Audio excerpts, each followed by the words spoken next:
വെട്ടുതുണിയിൽ നിന്ന് മനോഹരമായ പുഷ്പങ്ങൾ ഉണ്ടാക്കിയെടുക്കാം നമുക്ക്. അതിനായിട്ട് ഒരു തുണി എടുത്തിട്ടുണ്ട്. ഇതൊരു വെട്ടുതുണിയാണ്. ഒരു ബ്ലൗസ് തയ്ച്ചതിൻ്റെ ബാക്കിയാണ്. സാരിയിൽ നിന്ന് മുറിച്ചൊരു പീസാണ്. 21 ഇഞ്ച് 2 മടക്കാണ് ഇതിട്ടേക്കുന്നത്. 21.5 വെച്ച് 2 മടക്കായിട്ടാണ് ഇട്ടേക്കുന്നത്. അതിനുശേഷം ഇതുപോലെ നമ്മളൊരു ഡിസൈൻ വരച്ച് കൊടുക്കുന്നതിൻ്റെ ഡിസൈൻ വരച്ച് കൊടുത്തിട്ട് ആ ഡിസൈനിൽ ഇതുപോലെ വെച്ച് ഇങ്ങനെ അടിച്ചു കൊടുക്കണം. ഈ ചാനൽ ആദ്യമായിട്ട് കാണുന്നവരാണെങ്കിൽ ഒന്ന് സബ്സ്ക്രൈബ് ചെയ്യണേ. വീഡിയോ ഇഷ്ടപ്പെട്ടാൽ ലൈക്കും ഷെയറും ചെയ്യണേ.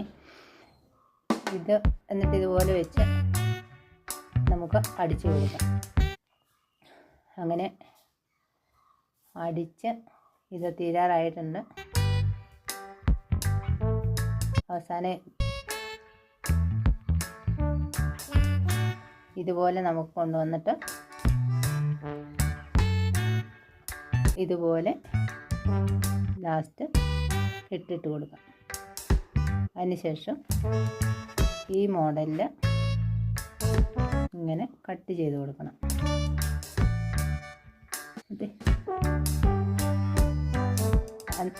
അങ്ങനെ കട്ട് ചെയ്തിട്ട് ഇതിൻ്റെ ഈ കുഴി വരുന്ന ഭാഗത്തും ഇതുപോലെ ചെറിയ കട്ടിട്ട് കൊടുക്കണം. അപ്പോൾ അങ്ങനെ ചെയ്തിട്ടുണ്ട്. അതിനുശേഷം ഇതിങ്ങനെ മടക്കിയിടുകയാണ്. ഇത് 4ആയിട്ടാണ് ഇതിപ്പോൾ മടക്കിയിട്ടിരിക്കുന്നത്. അതിനുശേഷം ഒരു 4 ഇഞ്ച് നടുഭാഗം കൊണ്ട് കയറ്റി വെച്ചിട്ട് 4 ഇഞ്ചാണ് കയറ്റി വെച്ചിരിക്കുന്നത്. എന്നിട്ട് ഇതുപോലെ റൗണ്ടായിട്ട് വരച്ചെടുക്കണം. അത് കട്ട് ചെയ്ത് മാറ്റാം. ഇനി ഇതിൻ്റെ പീസ് ഇപ്പോൾ ഏകദേശം ഒരു 5 ഇഞ്ച് നീളവും ഒരു സൈഡ് 2.5 ഒരു സൈഡ് 2.25 ഇച്ചിരി വ്യത്യാസം വന്നിട്ടുണ്ട്. അവിടെ നമുക്ക് ഒന്നോടെ കട്ട് ചെയ്ത് കളയാം. അവിടെ സ്വല്പം കൂടി നിൽക്കുന്നവിടെ ഒരു സൈഡ് ഇച്ചിരി കട്ട് ചെയ്ത് കളയാം. അത് കഴിയുമ്പോൾ ഇതുപോലെ നമുക്ക് കിട്ടുന്നതാണ്. ഇപ്പോൾ പോകണ്ട വെച്ചു. അത് കഴിഞ്ഞിട്ട് ഇതുപോലെ കിട്ടും. ഇനി നമ്മൾ ഓരോ പീസും ഇതുപോലെ എടുത്തിട്ട് ഇതുപോലെ മറിച്ചിട്ട് കൊടുക്കാം. ഇച്ചിരി ബലമായിട്ട് നിൽക്കുന്ന തുണിയാണ് ഈ ഫ്ലവർ ഉണ്ടാക്കാനായിട്ട് നല്ലത്. സാരിയുടെ പീസാണെങ്കിൽ ഇതൊരു സ്വല്പം ബലമുള്ള തുണിയാണ്.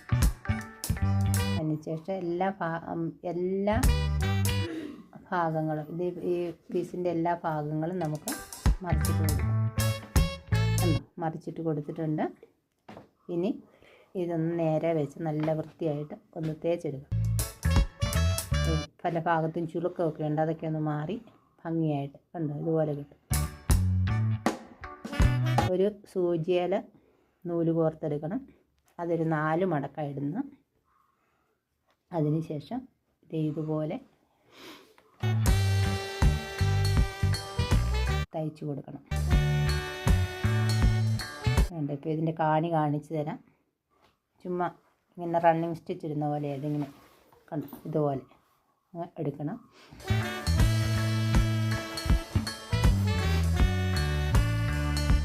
അതിനുശേഷം എല്ലാ ഭാഗവും ഇതുപോലെ നൂല് കയറ്റി വൃത്തിയാക്കി കൊടുക്കണം. അവസാനം വരുന്ന ഭാഗത്ത് ഇങ്ങനെ വെക്കണം. ഇനി നമുക്ക് ഇതൊന്ന് അഡ്ജസ്റ്റ് ചെയ്ത് കൊടുക്കാം. നൂല് 2 സൈഡിലും പിടിച്ച് വലിച്ച് കഴിയുമ്പോൾ ചെറിയ അഡ്ജസ്റ്റൊക്കെ ആവുകയുള്ളൂ. ഇതിൻ്റെ ചുരുക്കുകളൊക്കെ നേരെ വെച്ച് ഇതുപോലെ കണ്ടോ.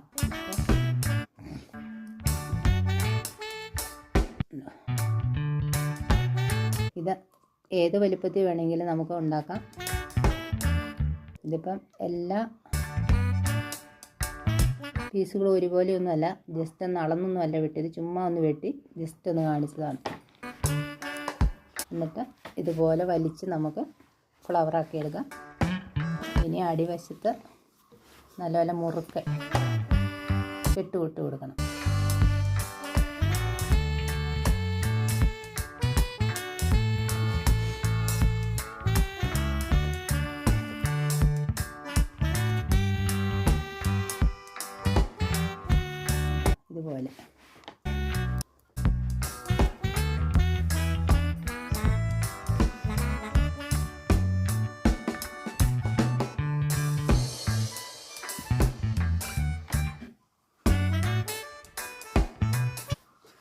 ഇതുപോലെ മുറുക്കി തയ്ച്ചു കൊടുക്കണം.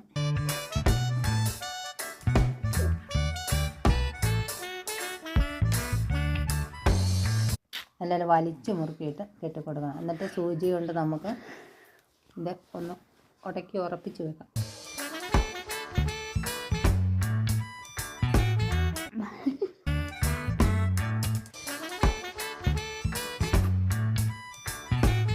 ഇനി നമുക്കിതൊന്ന് നിവർത്തി നോക്കിയാലോ.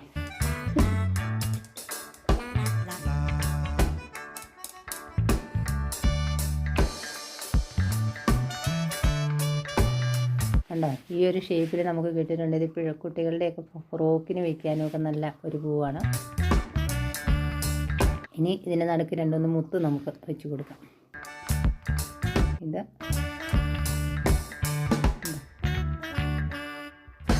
ഇതുപോലെ മുത്ത് വെച്ച് കൊടുത്തിട്ടുണ്ട്. ഇങ്ങനെ ഈസി ആയിട്ട് വളരെ മനോഹരമായിട്ട് നമുക്ക് പൂക്കളുണ്ടാക്കാം. വീഡിയോ ഇഷ്ടപ്പെട്ടവർ ലൈക്ക് ചെയ്യണം, സബ്സ്ക്രൈബ് ചെയ്യണം.